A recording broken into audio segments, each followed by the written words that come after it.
Ricardo García Fuentes Micro nació en la Ciudad de México el 2 de octubre de 1971 y desde los 15 años empezó a colaborar en diversas publicaciones mexicanas. Ha trabajado desde el año 2000 para DC Comics, dibujando como titular de los cómics basados en personajes de Cartoon Network, tales como The Powerpuff Girls, Dexter's Laboratory, Samurai Jack y Mucha Lucha. A partir del 2003 destaca su trabajo como director artístico de la revista Mad en México y como ilustrador en Universo Big Bang de Editorial Televisa. En 2006 publica a través de Caligrama Editores su primer novela gráfica, Micro, el Niño Milagro. Ha colaborado en otras editoriales extranjeras como Boom Comics, realizando el título de Disney Chip and Dale Rescue Rangers y Ape Entertainment en Cut the Rope the Comic. Asimismo, ha participado en producciones animadas mexicanas como Don Gato, la película, La Revolución de Juan Escopeta, La Leyenda del Charro Negro y Here Comes the Grum, y Escuela de Monstruos para Anima Studio. Entre sus obras coautorales se encuentran Corre Democracia Corre, publicado con Francisco Hagenbeck por Editorial Santillana, La Oveja Eléctrica y la Memoria del Universo, publicado con José Gordon por la Editorial Sexto Piso con Aculta y El Imba, y Custos, la Puerta Secreta, publicado con Alberto Chimal para Editorial Resistencia. Miembro del Sistema Nacional de Creadores de Arte del FONCA, 2016 al 2019, desarrolló la obra autoral Gente de Nubes, novela gráfica de 150 páginas, pendiente de publicación.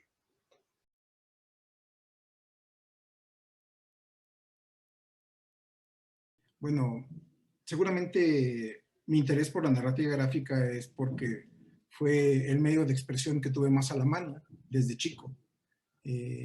Pues yo no creo haber tenido oportunidad de aprender algún instrumento desde pequeño. Pues tampoco tuve mucho interés. El cine pues es inaccesible todavía hasta estos momentos. Otro tipo de... Creo que es muy fácil para un niño caer en las redes, ¿no? En las garras de la historieta, de la narrativa gráfica. Porque, bueno, cuando yo era chico, las historietas eran prácticamente omnipresentes, ¿no? Estaban en todos lados. Estaban en la peluquería, estaban en el mercado, estaban, de hecho, tiradas en la calle, ¿no? O en los patios yo vivía en la vecindad aquí en Ciudad de México. Entonces, pues yo prácticamente las encontraba tiradas en la calle. Y la verdad es que siempre me gustaron. Y me parece que a fuerza de estar en contacto con las historietas, pues yo desarrollé ese gusto por dibujar, por copiar los dibujos que me gustaban de los cómics, de los cuentitos estos de Disney, que creo que fueron los primeros que leí. De ahí que yo los conozco primordialmente como cuentos, ¿no? No como cómics o historietas. Para mí eran cuentos al principio. ¿Por qué? Porque eran adaptaciones de Blancanieves o de Los Tres Cochinitos, cosas de esas, ¿no? Los primeros que yo recuerdo haber leído. A partir de ahí, pues comencé yo a hacer dibujos, e incluso sin saber leer o escribir. Yo ya en hojas de papel creaba secuencias o narraciones con algunos personajes, tomando ya como de manera empírica el conocimiento del lenguaje, ¿no? De que uno hace un dibujo y el siguiente es la continuación, la yuxtaposición, ¿no? Que conocemos de esto del lenguaje del cómic, ¿no? Y pareciera ser que es algo que yo fui desarrollando sin darme cuenta, porque pues, era el medio de expresión que yo tenía a la mano, ¿no? Te digo, no se me da mucho la música, canto muy feo, y bueno, es por eso que la narrativa gráfica, seguramente muchos de los autores que conoces coinciden con lo mismo, ¿no? Seguramente tú también tuviste como un acercamiento primordial a eso de esta manera. Y bueno, lo interesante conmigo es que de alguna manera continué y hasta ahorita sigo haciéndolo, ¿no? Sigo conectado con este lenguaje que pues sí me ha dejado muchas satisfacciones y bueno, aquí estamos,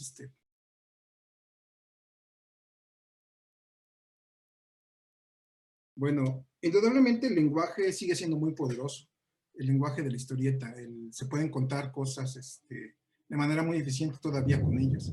Es por eso que me parece que gente que a lo mejor no creció leyendo historieta, que la descubrió ya en el camino, la sigue eligiendo para poder expresarse, ¿no?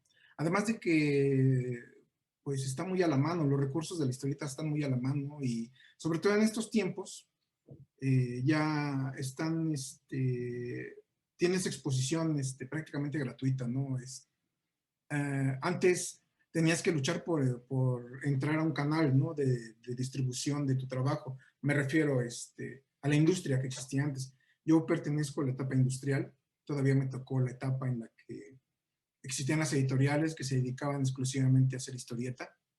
Yo trabajé, me costó trabajo llegar a insertarme en ese medio, porque como me lo decía uno de de las personas con las que comencé a trabajar, que era difícil, tenías que tener algún familiar o algún conocido para insertarte en el mundillo de la historieta industrial.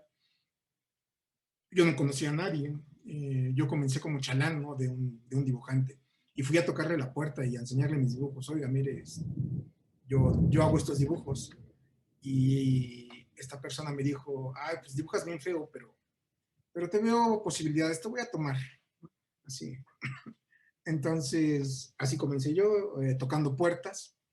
Eh, Hoy en día, pues ya no tiene que hacer la gente eso. Uno hace su historieta, la sube a redes sociales, la sube a Instagram, a las plataformas nuevas que existen, y ya dependemos básicamente del gusto del público, ¿no? Del mercado, del nicho que uno puede encontrar, que es ahorita lo que todo el mundo busca, ¿no? Nichos, nichos que se puedan explotar. A diferencia de antes, que solamente existían canales limitados, que eran las revistas que existían en aquel entonces, y que se consumían sí o sí, ¿no?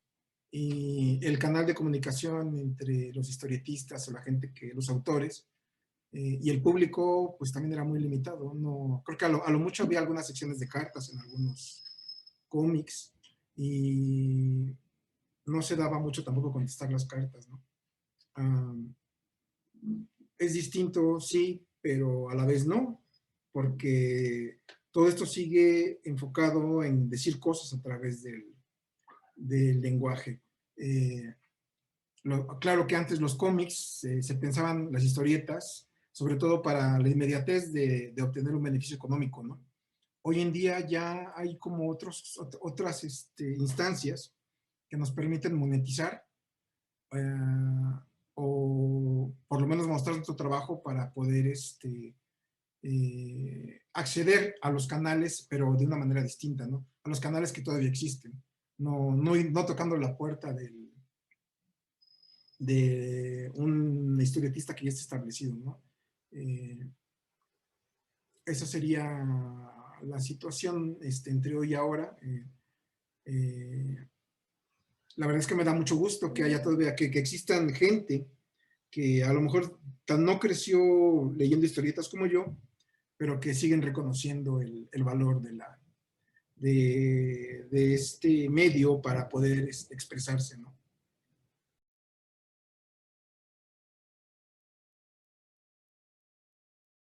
Como te digo, yo me formé en la etapa industrial, y todavía hasta hace poco me había mantenido como muy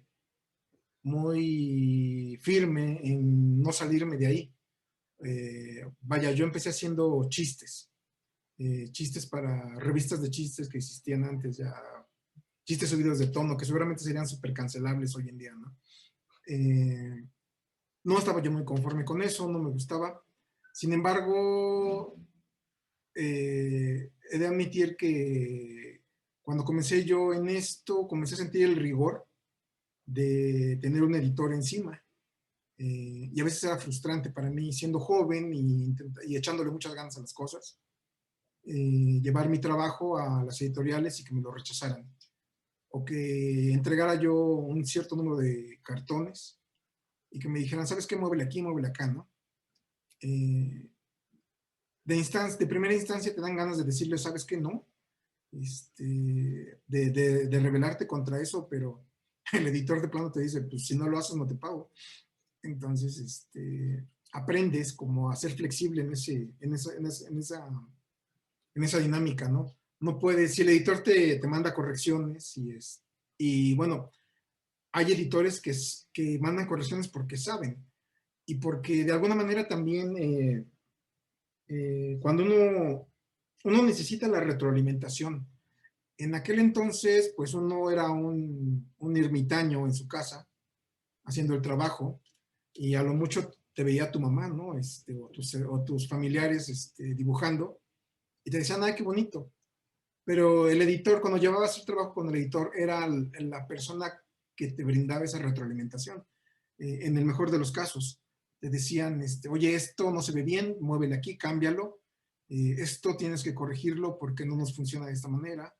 Eh, Al principio es frustrante porque tú piensas que estás haciendo bien tu trabajo, pero ya checando bien el asunto, te das cuenta de que el editor tiene razón por lo general. Por lo general el editor tiene razón. Y la retroalimentación, pues, se da, ¿no? El asunto de que tú entiendes que no todo lo que haces,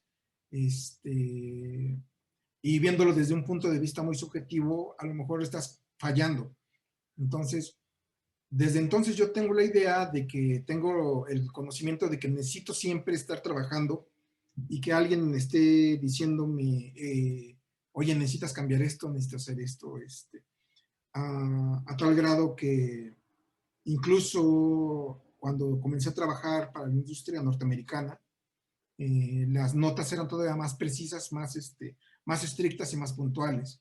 Pero bueno, yo ya tenía la formación de la industria en México, sabía que cuando el editor dice algo hay que hacerlo.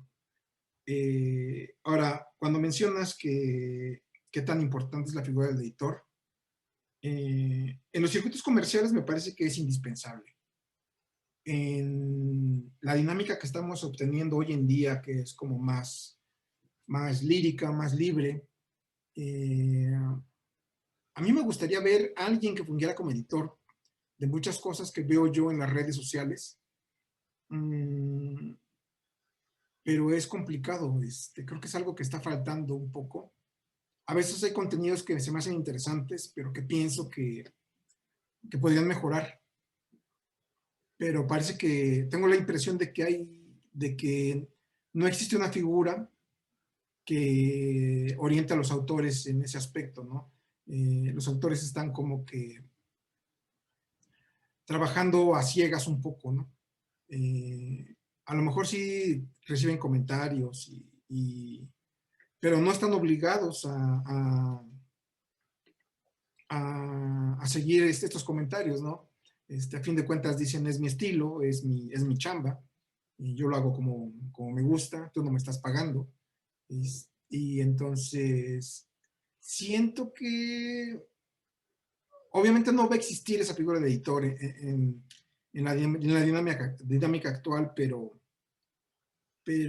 siento que los autores tendrían que estar más abiertos a, a percibir cuando alguien les hace un comentario genuinamente enriquecedor y no tomarlo todo como crítica, ¿no? Siento que ahí se pierde un poco esta situación del editor. Yo mismo fui editor, eh, fui director artístico en una revista, la versión del MAD en México, la última que salió. Yo la verdad no esperaba, son de esas cosas que te llegan y no esperas que te toquen hacer, ser editor. Es muy complicado también tratar con la gente y decirles, tratar de darles direcciones y darte cuenta de que la gente tiene mucha resistencia, ¿no? A tomarlas. Incluso cuando estás dentro de un medio que es industrial por completo, ¿no? Donde la gente tendría que hacerte caso.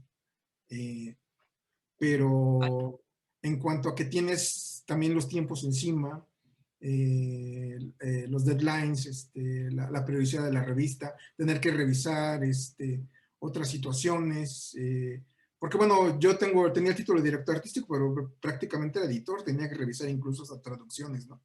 y todo eso en un periodo de un mes. ¿Sí? A ver, ¿me decías?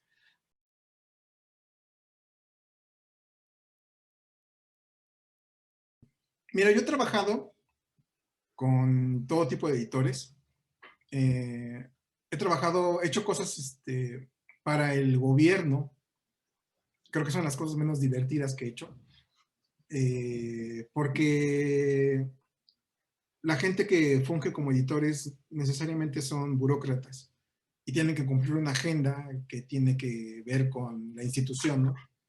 Y desafortunadamente a veces la gente que funciona así le preocupa más eso que en realidad el contenido.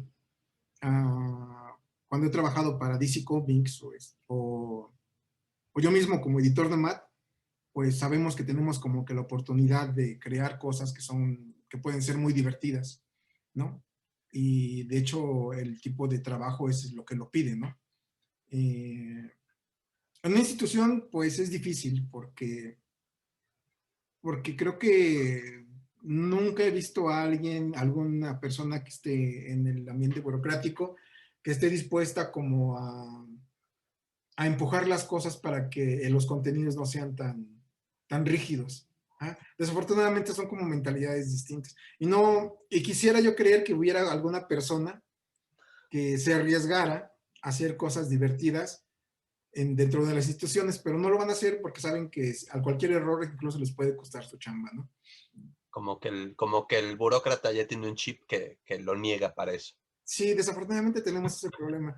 Y Está bueno. desafortunadamente también estamos en una situación en la que hay muchos contenidos que cada vez, los contenidos de los canales tradicionales cada vez dependen más de la burocracia, ¿no? Incluso dentro de editoriales establecidas, grandes, me ha tocado también que hay editores que están más preocupados por cuidar agendas ya un poco más conservadoras, por así decirlo. Ahora te lo voy a platicar con los ejemplos de lo que estuve haciendo para el cómic que estoy tratando de sacar adelante, de mis experiencias que he tenido con editoriales que hasta ahorita me han rechazado. Porque sí, hay una preocupación más por hacer cierto tipo de contenidos. Entonces, cuando algo se sale de ahí, eh, pues inmediatamente es como una complicación que la gente no quiere, ¿no? Y es una de esas cosas con las que uno tiene que lidiar. Indudablemente no es algo que yo hubiera querido, a un punto al que yo hubiera querido llegar, ¿no? Como que originalmente yo era un historietista muy normal que hacía todo lo que decía el editor, ¿no? Pero a través del tiempo te vas dando cuenta de que vas creándote una voz y vas creándote un estilo y que sabes que hay contenidos que podrían ser mejores. Yo, por ejemplo, sigo empujando por crear el cómic que quisiera yo ver, el cómic que quisiera yo leer, el que me gustaría ver a mí y que me gusta pensar que también le gustaría ver a mucha gente. Y bueno, eso es como ya la encomienda que uno debe tener ya después de tantos años, ¿no? Uno no puede quedarse estático y recibiendo las órdenes de los editores, ¿no? Desafortunadamente hubo muchos compañeros que lo hicieron así y ahorita pues ya no están vigentes, ya no encuentran trabajo tan fácilmente porque la gente que les ordenaba tampoco ya existe, ¿no? Entonces ya no se puede uno adaptar a los medios, a los tiempos modernos, ¿no? Si obedeces todo lo que se te dice.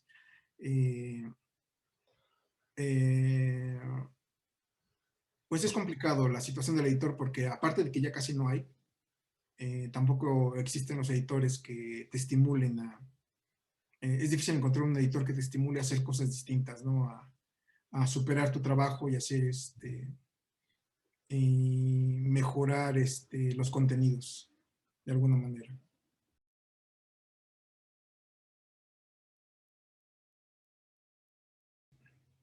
Este es como un portafolio pequeño que tengo, rápido. Este es Micro. Este es un personaje que es como mi insignia. Hay una anécdota interesante sobre él que en el 94 me invitaron a participar en una antología de cómics que creo que todavía es muy conocida por las razones equivocadas, se llamaba Kaboom del cómic. Me invitaron a participar en esta antología. Me dijeron, invéntate un personaje. Yo inventé este personaje que es un niño de la calle, con superpoderes, ¿no? Se me ocurrió que era como una metáfora padre en ese entonces, porque me imaginaba que pues todos los superhéroes en ese entonces eran bastante genéricos, eran gente musculosa y anglosajones y todo esto que en los 90 nos gustaban mucho. Pero me imaginé que un niño de la calle, que es una persona que todo el mundo evita ver, podía ser interesante atribuirle estas características, ¿no? De ser un superhéroe. Le puse micro. La antología solo duró un número, pero después cuando yo conocía a alguien del medio o alguien que había leído la revista, me decían, tú eres micro. Y pues yo les decía, no, yo no soy micro, micro es el personaje, el muñequito, ¿no? Pero eso ocurría demasiado, ¿no? Que la gente me encontraba y me decía que yo era micro, que sí yo era micro, ¿no?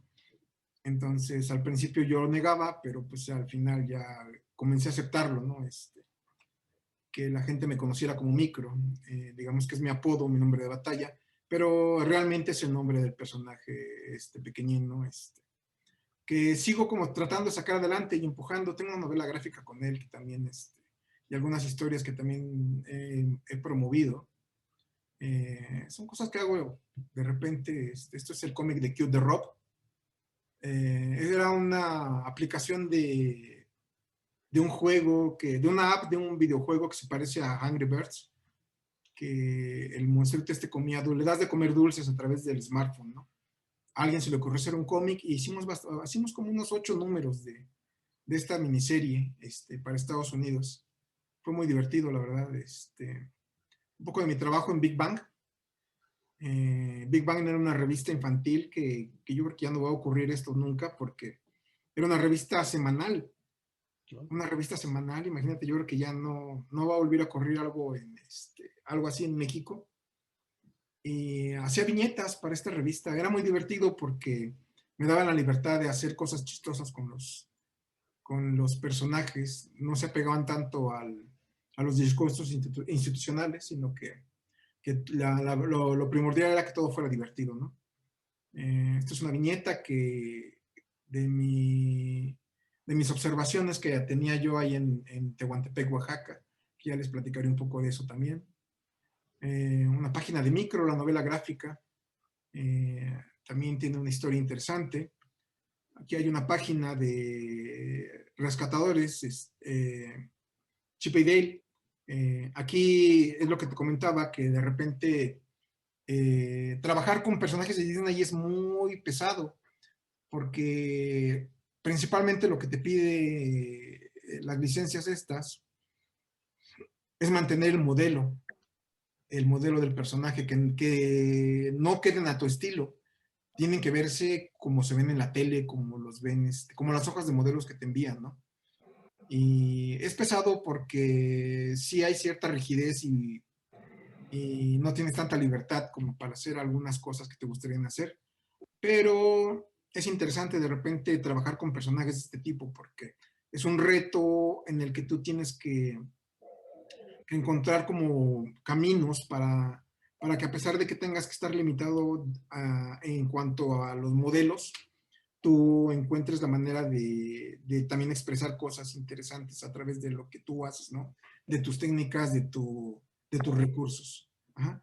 Porque una cosa sería simplemente copiarlos como son, pero de repente, por ejemplo, en esta página me dieron la oportunidad de caracterizarlos como ninjas, ¿no? Entonces, además de que me facilitó mucho la cosa de no tener que dibujarlos tan iguales, tuve la oportunidad de dibujarlos con estos como cubrebocas, ¿no? Para que no se vieran. Pero tenemos también estas situaciones de los escenarios y de los props que están ahí, que también son muy divertidos de de dibujar y de hacer, ¿no? Otras cosas que hice, mucha lucha, que estos sí me divirtieron bastante, porque los personajes eran muy apegados a mi estilo. Parecía, de hecho, me preguntaban que si yo los había inventado, ¿no? No, pero casi casi era como si me hubieran dado unos personajes que yo había hecho, ¿no? Y la historia era divertida y sí fue como un deleite por completo dibujar esta miniserie. Y sobre todo los personajes me parece que son muy entrañables. Todavía hay gente que me dice que los recuerda con mucho cariño de que los veía en la televisión, ¿no? ¿Ahí Eh, cuánto tiempo estuviste trabajando? Esta fue una miniserie de 3 números. Y estuve en DC como cerca de 6 años, haciendo varias cosas. Lo que hice principalmente fue Chicas Superpoderosas. Aquí tenemos un ejemplo, ¿no? Que al principio me costaron mucho trabajo porque el estilo pareciera que es muy simple, pero la síntesis que ellos manejan es soberbia. A mí me encanta el trabajo que consiguieron Tartakovsky y Clay McCracken, ¿no? La huella que dejaron en la compañía esta de Cartoon Network y que todavía se sigue viendo en todo lo que ellos proponen en los distintos medios en los que ellos están incursionando, siguen como marcando pautas, ¿no? Y bueno, yo cuando me ofrecieron hacer este trabajo, pues yo tenía como similitudes, pero no era por completo algo que yo hubiera intentado hacer, ¿no? Y me costó mucho trabajo alcanzar ese nivel de síntesis y comprender cómo puede uno lograr contar una historia con tan pocos, con recursos tan simples, ¿no? Una historia con tanto dinamismo. Fue muy divertido, al principio fue complicado, pero ya después le agarré mucho el gusto. Y también los personajes son muy entrañables. Y igual lo que te digo, los editores te daban pie a hacer cosas divertidas con ellos también. Aunque sí, claro, tenías que la limitante de hacerlos apegados al modelo por completo, ¿no? Pero la verdad es que eh, atesoro mucho el tiempo que estuve trabajando con esos personajes. Esto es una serie, la serie de Cute the Rob.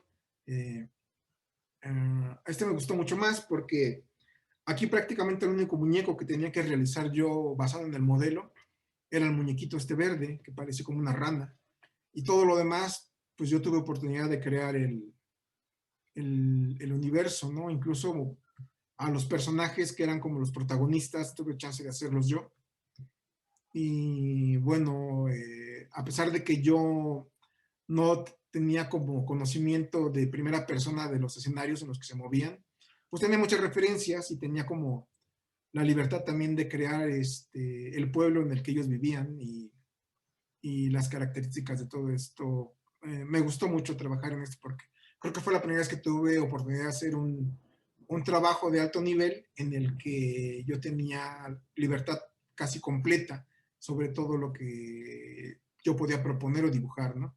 Y con mi estilo sobre todo, ¿no? En mi estilo bueno, ya hablaríamos de eso después, de cómo uno lo va como creando en base a influencias o, o no sé, hay unas cuestiones como muy complejas del cerebro que lo impulsan a uno a dibujar cosas en diferentes formas, ¿no? Diferentes maneras.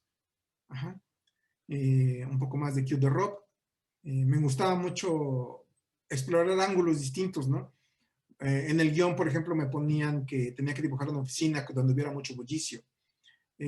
A veces el cerebro te busca una referencia inmediata, pero he aprendido que a veces uno tiene que evitar la inmediatez, no caer tanto en el juego de hacer algo bastante obvio y es como que más entretenido buscar un ángulo distinto, ¿no? En este caso, este cenital que hice en este cuadro, pues me gustó mucho porque incluso, aunque implicaba más trabajo, creo que resalta mucho más el ambiente de la oficina, ¿no? Y de los personajes en su actividad. Eh, pero bueno, esas son cosas como de técnica que uno tiene, ¿no? Esto es... ¿Quiénes, ¿Ah? ¿Perdón? perdón, quiénes dirías que son tus influencias? Mira, yo tengo un montón. Déjame ver. Tengo, por ejemplo, de entrada a muchos europeos. Eh, la primera vez que yo vi un cómic que me quedé así boquiabierto, porque, no sé, de alguna manera yo de chico como que intuía que había historietas que podía sentir que estaban hechas con una maestría completa, ¿no? Como que eran hechos por gente que no era alguien que hubiera dibujado cualquier cómic de los que me encontraba yo tirados, ¿no? En la biblioteca de mi primaria me encontré un ejemplar de Tintín, en específico era el Loto Azul. Ese es el ejemplar, una historia de Tintín en China. Ahí me di cuenta de que había dibujantes que eran especiales, que no eran cualquiera, ¿no? O sea, yo sin tener ninguna referencia de Tintín antes, simplemente de verlo, me pasó lo mismo que alguna vez fui al Museo de Arte de San Francisco, tuve la oportunidad, y creo que antes de eso yo solamente había visto Van Goghs en fotografías. Y luego en fotografías uno piensa, pues no es la gran cosa, ¿no? Es una estampa. Pero ya cuando los ves en persona, sí te das cuenta de que sí irradian incluso una aura muy distinta, sí te quedas perplejo, ¿no? De simplemente admirar algo como eso. Creo que eso me pasó con el Loto Azul de Ergi, que yo nunca he visto un cómic dibujado de esa manera. Y lo sigo, aquí lo tengo y lo sigo revisitando cada vez que puedo y sigo reproduciendo esa sensación cada vez que lo veo. Imagínate, yo la primera vez que lo vi fue como a los 6 años y sigo, ahora tengo 49 y sigo viéndolo y sigo sintiendo lo mismo cada vez que lo veo. Eh, Ahí es cuando comienzas a dar cuenta de que hay dibujantes que te aportan cosas, que te aportan sentimientos. Y creo que es de ahí donde uno parte en cuanto a que cada vez encuentras más gente que te sorprende, que te emociona, que logra tocar algo en ti y que son los que te van, con los que vas acumulando, quieres imitarlos, quieres copiarlos, quieres hacer cosas como ellos, ¿no? En mi caso, pues tengo muchos. Eh, Uno de los principales es Carlos Jiménez, español, el cómic para cuellos, que no fue lo primero que vi de él.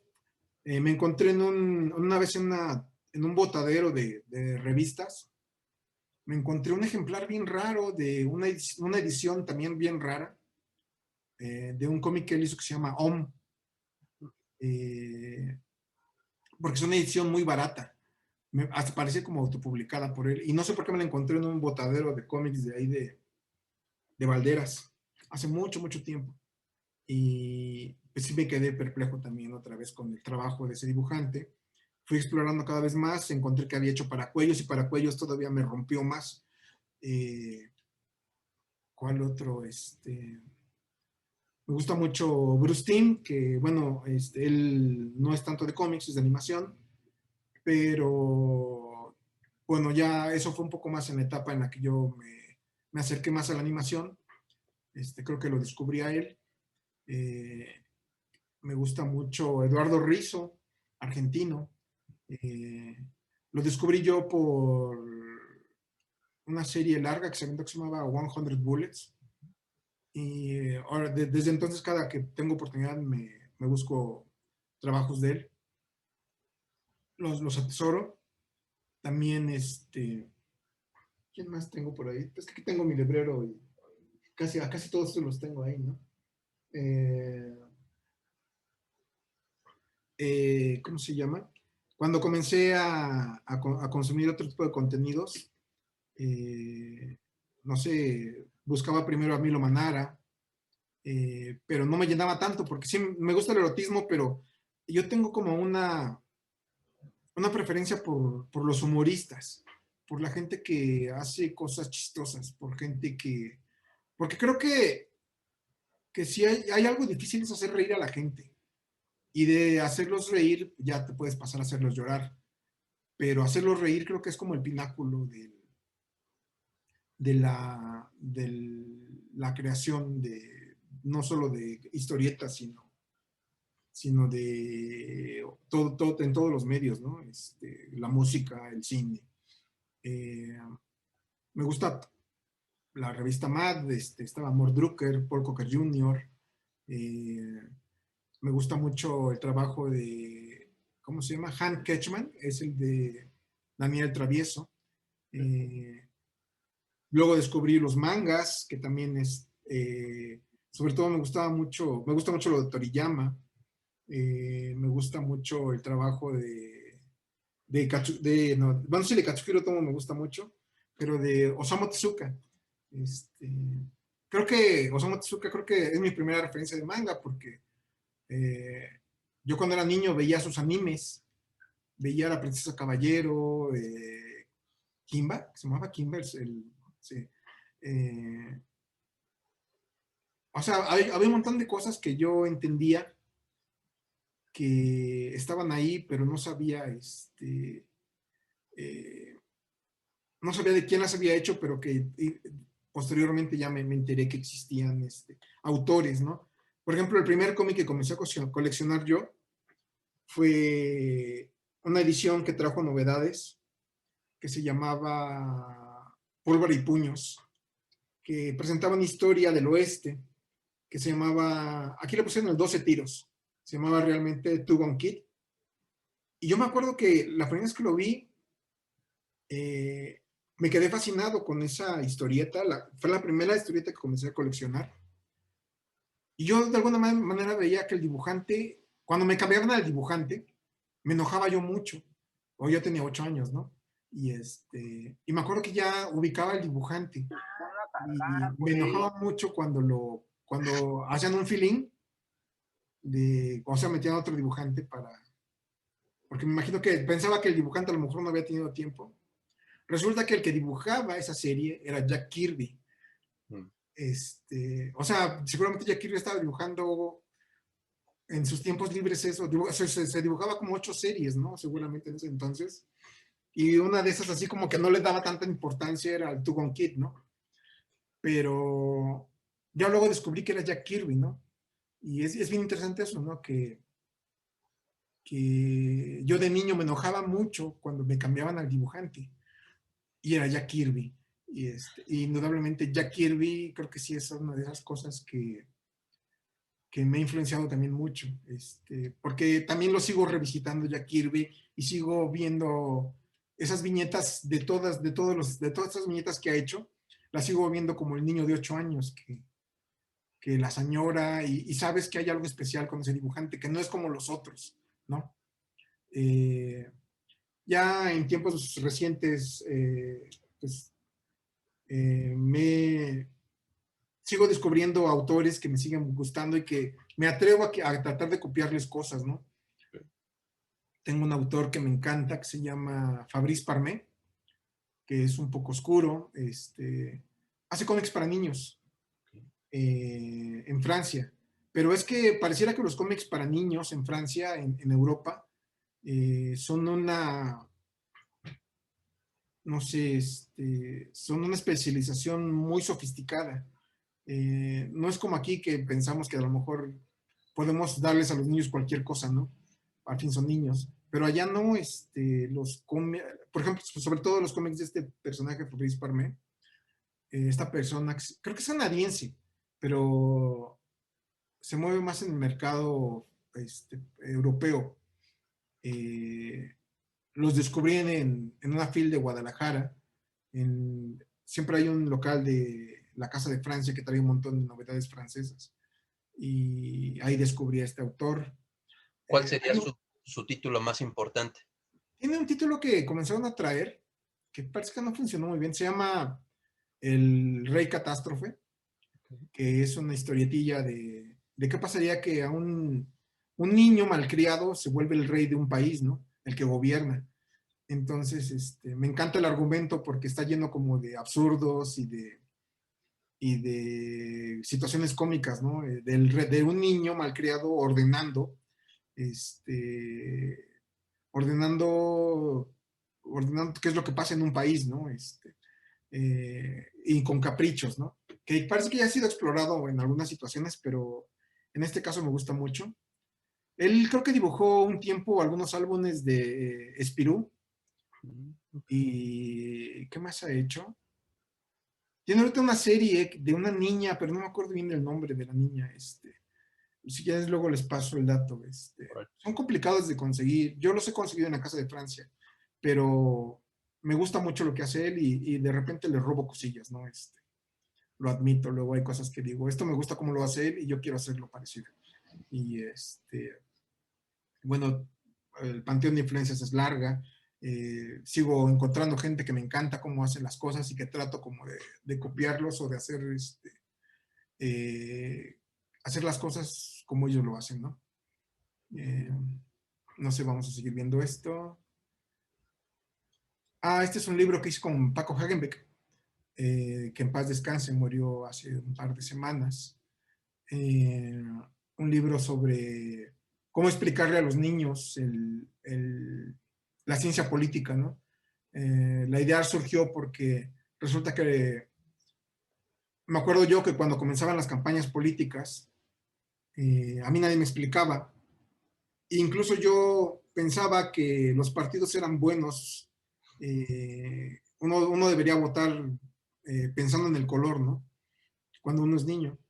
Yo decía, pues yo voy a votar por el PAN porque es azul y el azul es mi color favorito, ¿no? Entonces, pues ya vimos que no es tan así, tan fácil, ¿no? El libro pretendía enseñarle a los niños un poco como que las bases de los colores en la ciencia política, de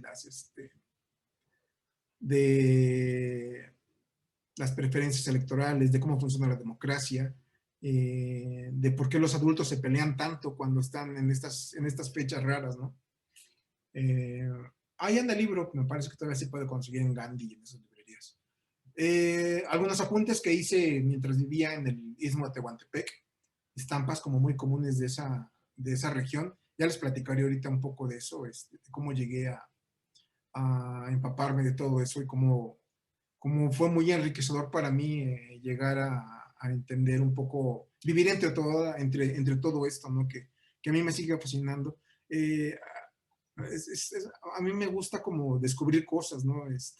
Siento que cuando uno cree que ya lo sabe todo y que lo ha visto todo, ya estás muerto, ¿no? Ya no hay avance. Entonces yo desconocí un montón de cosas. De hecho, cuando me fui a vivir a Oaxaca, yo ni siquiera era algo que yo hubiera querido, pero de primera instancia. Llegué como de manera involuntaria allá y un poco como también de mala gana, pero fui descubriendo cosas que sí me dejaron impactado, ¿no? Algunas otras historietas que he hecho. Aquí está Micro, un diseño un poco más pulido, pero no es el final. Cosas que he hecho para Cartoon Network, ¿qué más? A ver. He hecho diseño de personajes para series animadas que no han funcionado, que no han salido a la luz. Pero bueno, es como un ejemplo de las cosas que hago. Escenarios, he hecho muchos escenarios eh, para series animadas. De hecho, mi acercamiento a los estudios de animación de los que existen ahora fue a través de los escenarios. Y es que resulta que yo estudié en la vocacional dibujo técnico, de las carreras de dibujante técnico. Entonces, porque yo cuando salí de la secundaria no estaba muy seguro de lo que quería hacer. O sea, pensaba, mi familia me decía, es que eso de hacer muñequitos no te va a dejar.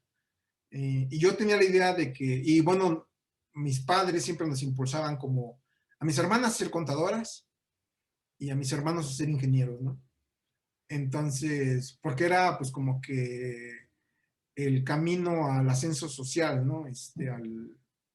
De alguna manera era como lo inmediato, lo que se pensaba que era lo más obvio.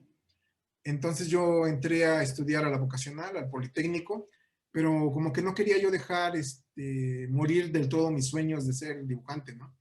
Entonces pensé que a lo mejor si me ponía a estudiar dibujo industrial, podía yo como encontrar la manera, ¿no? De balancear la situación. Y ahí me, me familiaricé con muchas situaciones, ¿no? Como poder tener como una percepción de los espacios, ¿no? E incluso aprendí a usar la perspectiva. Aprendí a usar la perspectiva de manera científica, ¿no? Con las referencias de las monteas y de los ejes y los puntos de fuga, los puntos de los horizontes, todo medido con las técnicas que se ocupan en la arquitectura, ¿no? Aprendí a hacer eso, pero obviamente ya todo eso pues, ya no lo ocupo, ¿no?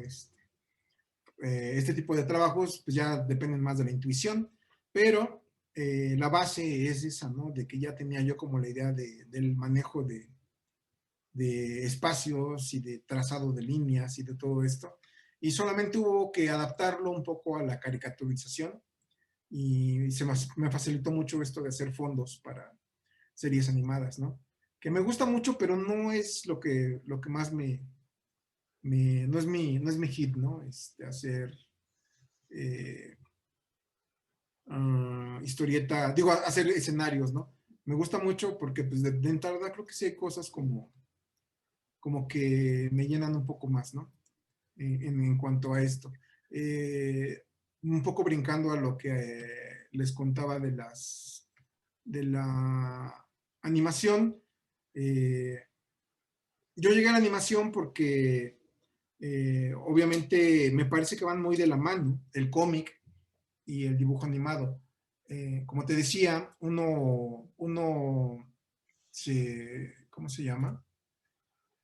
Se echa mano del recurso de hacer historietas porque es muy asequible, ¿no? Es muy fácil ponerte a dibujar en un cuaderno y esto, ¿no?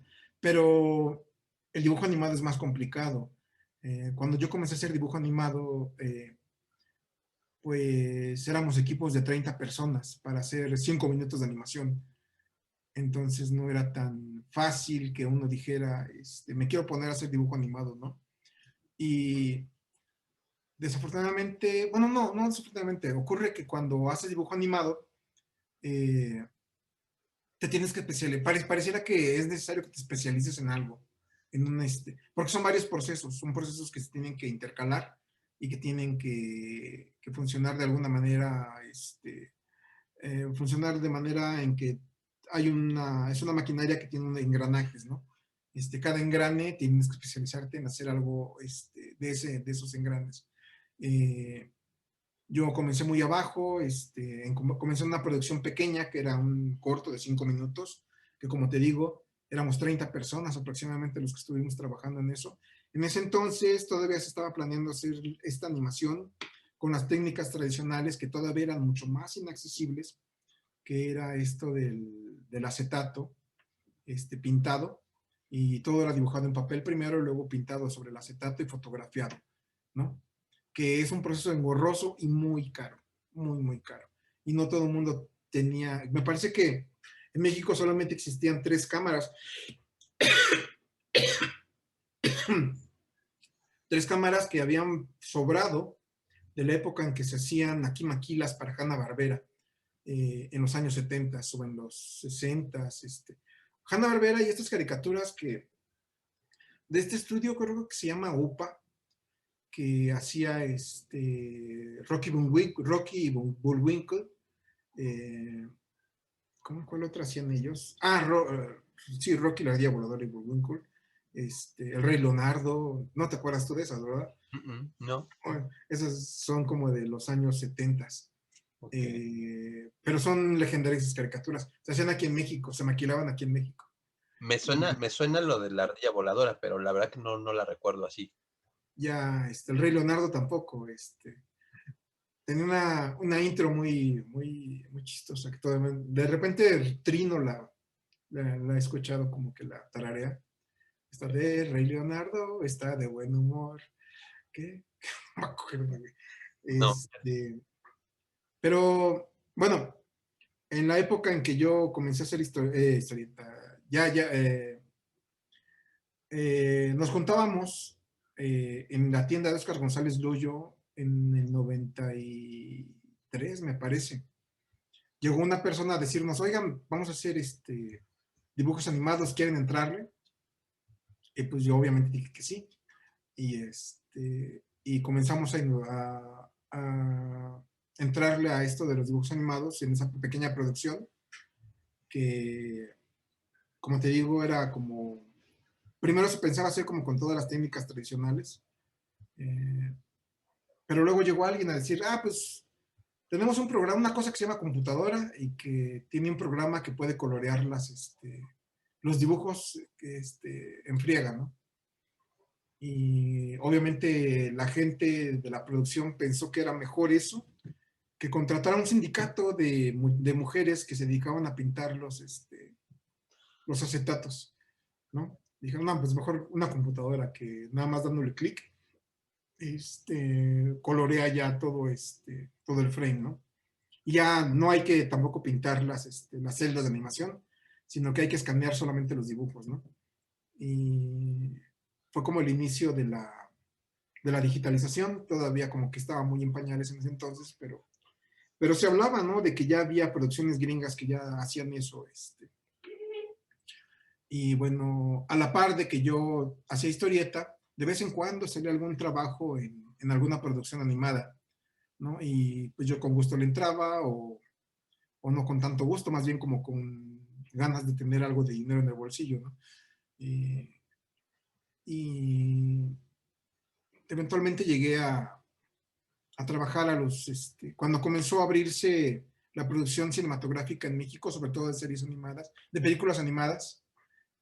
Tuve la oportunidad de comenzar el Leonardo y el Maguito como Don, como yo. Me pone ahí Octavio. Quien sí lo ubica es Octavio. Sí, sí, Sí, sí, sí, sí, dice el Rey Leonardo y el Maguito Comodón, ¿cómo no? como yo. Tenía, el verso era más largo, pero Maguito como. Y pues he tenido oportunidad de ir viendo cómo ha crecido la industria cinematográfica, y pues yo he tenido oportunidad de acomodarme haciendo algunos trabajos, sobre todo porque me interesa mucho ver la dinámica del dibujo animado y cómo ha evolucionado desde que yo comencé hasta ahorita. Eh, Últimamente me han encargado o he podido hacer algo más, más de acuerdo a lo que me gusta, que son storyboards. Yo había hecho storyboards para publicidad, también trabajé en publicidad. Creo que mucha gente de mi generación inevitablemente cae en la publicidad, ¿no? Trabajé mucho tiempo en publicidad, haciendo storyboard publicitario, que básicamente es cómic, el storyboard publicitario, aunque no es tan divertido luego, porque pues luego las campañas no son tan creativas o no son como tan... Es muy estresante luego, porque desgastante, digamos, desgastante el ritmo de las agencias de publicidad, ¿no? Eh, Hay que presentar campañas como al cliente, hay que presentarle 5 versiones de la campaña para que él escoja solamente una, ¿no? Y con el tiempo encima y a veces hasta como que es perjudicial para la salud, pero afortunadamente mi paso por la publicidad fue de un par de años nada más, ¿no? Y me sirvió para aprender algunas cosas. Después me moví al dibujo animado y ahí tuve la oportunidad de hacer storyboards para películas. Un poco más interesante porque más que storyboards hacía yo animatics. Existe este programa que se llama Flash, que aprendí a usar en este medio haciendo storyboard y que originalmente el Flash creo que no estaba pensado, que desde Adobe, pero creo que lo hacía Macromedia originalmente. No estaba pensado para hacer dibujo animado, sino que estaba pensado para armar páginas web. Eh, luego alguien descubrió que se adaptaba muy bien para hacer dibujo animado. Yo aprendí a usarlo en la situación de los storyboards y recién últimamente descubrí que podía yo usarlo para hacer cortos animados, para hacer cosas mías, porque el programa se presta mucho. Es muy temperamental, de repente estás a las 3 de la mañana haciendo algo y de repente se cae, ¿no? El programa y pierdes un montón de chamba, pero, pero pues son gajes del oficio, ¿no? Ya llegaré un poco más como a la situación de qué es lo que estoy haciendo con eso y cuáles son como mis expectativas, ¿no? Eh, pues bueno, es eso, me he movido como a donde puedo y trato como de adaptarme a las situaciones que se me presentan. Eh, no sé, yo recuerdo que cuando en los 90s la gente de mi generación eh, había como de dos sopas, ¿no? Era todos jovencitos, ¿no? Como de 21 años, 22. Todos querían tirar o hacer cómics de superhéroes o hacer cómics que levantaran el discurso, ¿no? O sea, Entonces, el cómic de autor. no sé si el cómic de actor, pero tenía que ser como un discurso muy elevado, Ok. ¿no? O sea, esa es la impresión que me daba, o hacer como que ser muy introspectivo, o denunciar, injusticias sociales, o no sé, tratar como de zafarse, a como diera lugar de esa percepción de que el cómic era Superhéroe. para niños, ¿no? Tratar de demostrar que el cómic era un recurso muy, con el que podías, hablar de cosas, de temas muy elevados, ¿no? Eh, yo siento que eso pasaba en mi generación y yo nunca me pude ver en ninguno de los dos, ¿no? Nunca, y fíjate que lo intenté, eh, hace poco estuve revisando trabajos viejos míos que tengo ahí guardados en una caja y sí hay algunos como intentos míos de hacer superhéroes y también de hacer páginas como, creo que intenté hacer cosas para el gallito, hice como mis, pero nunca me animé a llevarlos porque siempre pensaba, ay, es que esto no es lo mío, ¿no? No me veía, pero pensaba que a lo mejor por allí iba la cosa, ¿no? Incluso alguna vez intenté hacer cartón político, pero... Lo que pasa es que es como dijiste al principio, ¿no? Que realmente el asunto estaba como muy acotado, ¿no? O sea, nada más era el rollo industrial y Ujú. la gran visión que había en ese momento, ahí sí estoy completamente de acuerdo, como que la gran visión es, si tú dibujas bien y si tú te quieres hacer profesional, pues el mercado está en Estados Unidos, ¿eh? Aquí Ujú. no. Y creo que, por ejemplo, este otro, como que este otro sector que dices de gente que está queriendo hacer otro tipo de historieta, ¿no? Que creo que el mérito que tienen es que fue de resistencia, o sea, a Sí, la mera hora se vuelve como una cuestión de, pues ya de cultura, ¿no? O sea, si ya te quieres poner como payasón, pues tienen mérito cultural lo que hicieron, porque prácticamente sin recursos sacaron adelante un proyecto por años, ¿no? sí. Ujú, ujú. Y yo, la verdad es que veo cómo estaban en pie de lucha estos autores en una situación tan árida, tan complicada. Este, y no digo que no, que es muy valioso la aportación de todos ellos, pero es que a mí no es lo que yo quería. O sea, lo que quiero decir es que yo sí me sentía muy fuera de lugar en ese entonces, eh, porque no se me daba hacer superhéroes, que lo intenté, y tampoco se me daba como, como tratar de usar la historieta para plasmar ideas muy complejas o tratar de elevar el discurso a cuestiones sociales o... No, yo quería hacer cosas divertidas, ¿no? Eh, de hecho, me desalentaba mucho ver autores que hacían su viñeta, pero más de la mitad de la viñeta era como explicación de todo el rollo, ¿no? En texto. Eh, Siempre me han gustado las narrativas que son ágiles, que el mismo dibujo pareciera como que te va llevando bien y que el texto te sirve como de apoyo, ¿no? Apoya bastante más la historia. Pero cuando de repente estás leyendo algo y de repente te clavas en un rollo existencial de como 3 párrafos, sí era para mí complicado, ¿no? No era algo que me llamara mucho la atención.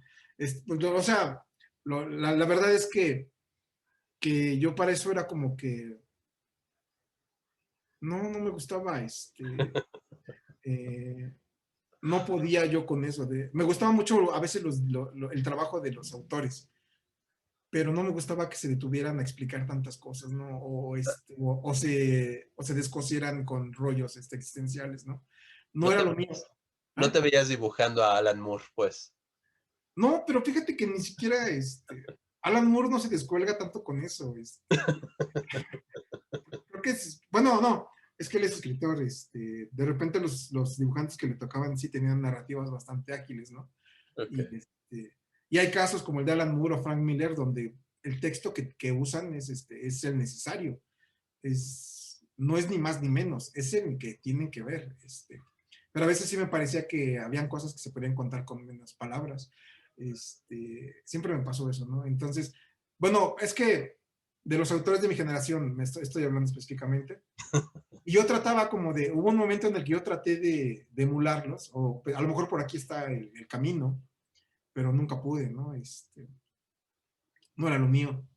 Eh, el tipo de narrativas que yo quería hacer no existían o no eran tan recurrentes o encontraba poca gente que estuviera como en el mismo canal que yo. Eh, no sé, entonces, pues yo me he movido en eso, como que en el camino intermedio. A fin de cuentas, no sé, yo tenía muchos compañeros que anhelaban trabajar para los cómics de Estados Unidos cuando comenzábamos, ¿no? Y pues para mí no era como que primordial, yo no tenía como que esa, esa aspiración, porque de entrada yo como cuando trabajé en la época industrial conocí muchos dibujantes viejos que me decían que ni siquiera valía la pena intentarlo, porque era muy difícil, porque había unos que me decían que la gente que lo intentaba se tenía que ir a vivir allá y que había gente que se había ido a vivir allá y que había vendido todo su patrimonio para pagarse una rentilla en Los Ángeles y tocar puertas y a ver si alguien le daba chance, ¿no? Y que por lo general nunca funcionaba, que era muy difícil. Entonces yo no me imaginaba trabajando para el medio norteamericano. De hecho, pues no era algo que yo aspirara, pero que de repente se dio. Cuando tuve la oportunidad, pues se dio. Y no sé, tengo compañeros que querían hacerlo, pero que nunca encontraron, que era como su aspiración principal, pero que nunca se les dio, no tuvieron la oportunidad o no sé, no tuvieron como las tablas para poder hacer las cosas que se pedían allá. Eh, pues yo no lo pretendí, pero lo logré. Pero también, por otro lado, no era algo que yo quería hacer siempre, porque, pues sí, después de 6 años de estar trabajando allá, no era algo que me llenara, ¿no? Entonces fue cuando comencé a buscar yo realmente crear mi propia voz, proponer cosas autorales, que si bien a lo mejor no buscaba yo como el gran discurso, lo que yo quería hacer un trabajo más, más como te digo, el cómic que yo quería ver, que no veía que estuviera siendo publicado, ¿no? Y, y bueno, de ahí como que ha partido mi trayectoria autoral. Eh, comencé con Micro. A Micro yo lo tenía como una pequeña historieta que había hecho para la antología esta, pero siempre sentí que el personaje tenía como mucho más que decir. Y un día así de la nada me propuse hacer una novela gráfica, sin siquiera saber si alguien me la iba a publicar o qué iba a pasar con ella, o si le iba a terminar.